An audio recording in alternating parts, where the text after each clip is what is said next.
Sir একটু শুনেন তো। আচ্ছা বলো। স্যার এই ছিটকিনিটাকে ইংরেজিতে কি বলে? আচ্ছা আচ্ছা, ছিটকিনি। শোনো, ছিটকিনির ইংরেজি হচ্ছে ল্যাচ। কি বললাম? ল্যাচ। বোঝা গেল? আর ছিটকিনি লাগানো যেটা, সেটাকেও বলা হয় ল্যাচ। মানে ল্যাচ হচ্ছে একটা নাউন, আবার অপরপক্ষে ল্যাচ হচ্ছে ভার্ব। ঠিক আছে? তাহলে এবার যদি বলি আমি দরজার ছিটকিনি লাগাচ্ছি, তাহলে কি বলবো? I M latching the door. কি বলবো? I M latching the door. I M latching the door. Clear? এবার যদি বলতে চাই আমি দরজার ছিটকিনি, মনে করো দরজার ছিটকিনি লাগানো আছে, তাহলে আমি খুলবো। তাহলে আমি দরজার ছিটকিনি খুলছি, কি বলবো?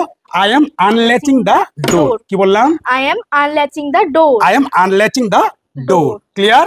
এবার যদি বলি দরজার ছিটকিনিটি লাগাও, তাহলে কি বলবো? Latch the door. কি বলবো? Latch the door. Latch the door. এবার যদি বলি দরজার ছিটকিনিটি খোলো, তাহলে কি হবে? Unlatch the door. Good, unlatch the door. ভিডিওটি ভালো লাগলে অবশ্যই লাইক, কমেন্ট এবং শেয়ার করবেন। বাবা।